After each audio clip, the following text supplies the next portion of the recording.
രാഷ്ട്രീയമായും ഏറെ പ്രാധാന്യമുള്ള മണ്ഡലമാണ് ആലപ്പുഴ ജില്ലയിലെ ഹരിപ്പാട്. ആലപ്പുഴ ലോക്സഭാ മണ്ഡലത്തിന്റെ ഭാഗമായി ഈ പ്രദേശം ക്ഷേത്രനഗരി എന്ന പേരിലും അറിയപ്പെടുന്നു.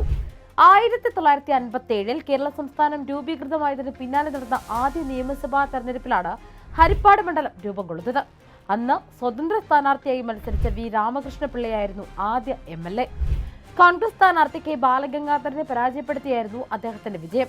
പിന്നീട് പലപ്പോഴായി കോൺഗ്രസും ഇടതുപക്ഷവും മാറി മാറി വിജയിച്ചിട്ടുണ്ടെങ്കിലും കഴിഞ്ഞ കുറച്ച് പതിറ്റാണ്ടുകളായി കോൺഗ്രസിന്റെ ഉറച്ച കോട്ടയായാണ് ഹരിപ്പാട് അറിയപ്പെടുന്നത്.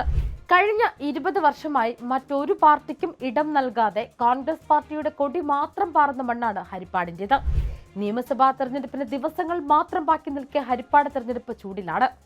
2 പതിറ്റാണ്ടു കാലത്തെ ആധിപത്യം ഇത്തവണയും തുടരുമെന്ന ഉറച്ച വിശ്വാസത്തിലാണ് UDF ക്യാമ്പ്. കാരണം ഇവിടത്തെ UDF സ്ഥാനാർത്ഥി മറ്റാരുമല്ല, നിലവിലെ MLAയും കോൺഗ്രസിന്റെ മുതിർന്ന നേതാവുമായ രമേശ് ചെന്നിത്തലയാണ്. മണ്ഡലം നിലനിർത്താൻ രമേശ് ചെന്നിത്തലയ്ക്ക് കഴിയുമെന്ന ഉറച്ച വിശ്വാസത്തിലാണ് UDF. കേരള രാഷ്ട്രീയത്തിലെ അതികായന്മാരിൽ ഒരാളാണ് രമേശ് ചെന്നിത്തല. KSUവിലൂടെ രാഷ്ട്രീയ പ്രവർത്തനം ആരംഭിച്ച അദ്ദേഹത്തിന് വളരെ കുറഞ്ഞ പ്രായത്തിൽ തന്നെ ദേശീയ ശ്രദ്ധ പിടിച്ചുപറ്റാൻ സാധിച്ചിരുന്നു. തന്റെ 26-ാം വയസ്സിൽ NSUIയുടെ ദേശീയ പ്രസിഡന്റായി. 1986 കെ കരുണാകരൻ മന്ത്രിസഭയിൽ അംഗമായപ്പോൾ കേരളത്തിലെ ഏറ്റവും പ്രായം കുറഞ്ഞ മന്ത്രിമാരിൽ ഒരാളായി. 1989 ലോക്സഭാ തെരഞ്ഞെടുപ്പിൽ കോട്ടയത്ത് നിന്നും വിജയിച്ചു. പിന്നീട് 1991 96 വർഷങ്ങളിലും കോട്ടയത്ത് നിന്ന് അദ്ദേഹം പാർലമെന്റിലെത്തി. 1999 മാവേലിക്കരയിൽ നിന്ന് അദ്ദേഹം വീണ്ടും ലോക്സഭാ അംഗമായി തിരഞ്ഞെടുക്കപ്പെട്ടു. 4 തവണ ലോക്സഭാ അംഗമായും 5 തവണ നിയമസഭാ അംഗമായും തിരഞ്ഞെടുക്കപ്പെട്ടിട്ടുണ്ട് രമേശ് ചെന്നിത്തല. 2005 മുതൽ 2014 വരെ KPCC പ്രസിഡന്റായി ദീർഘകാലം സേവനമനുഷ്ഠിച്ചു. ഉമ്മൻചാണ്ടി മന്ത്രിസഭയിൽ ആഭ്യന്തരമന്ത്രിയായും പിന്നീട് 2016 മുതൽ 2021 വരെ കേരള നിയമസഭയിലെ പ്രതിപക്ഷ നേതാവുമായിരുന്നു. കോൺഗ്രസ് വർക്കിംഗ് കമ്മിറ്റി അംഗം കൂടിയാണ് അദ്ദേഹം. ഹരിപ്പാടിന്റെ രാഷ്ട്രീയ ചരിത്രത്തിൽ ഏറ്റവും കൂടുതൽ സ്വാധീനം ചെലുത്തിയ നേതാവാണ് രമേശ് ചെന്നിത്തല.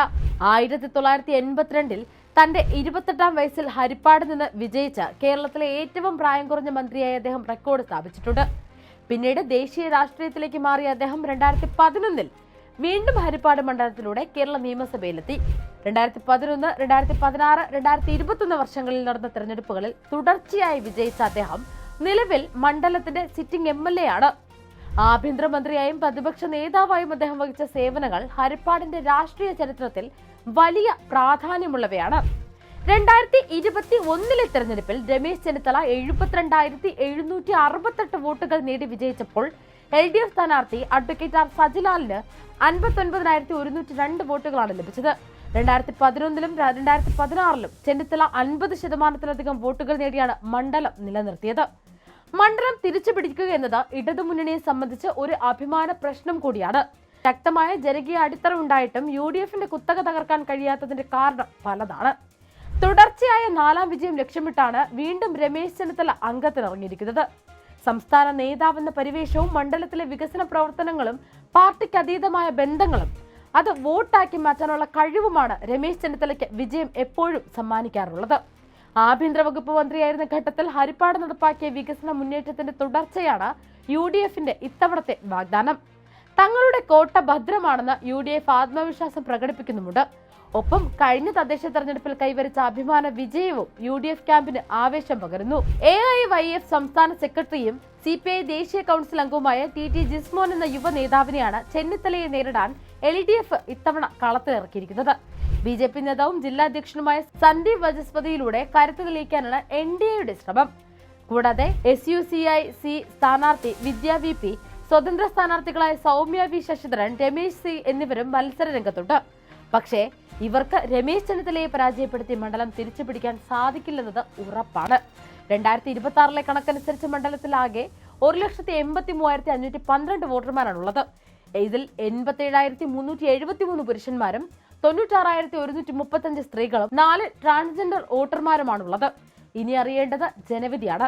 അതിന് മെയ് 4 വരെ കാത്തിരിക്കേണ്ടതുണ്ട്.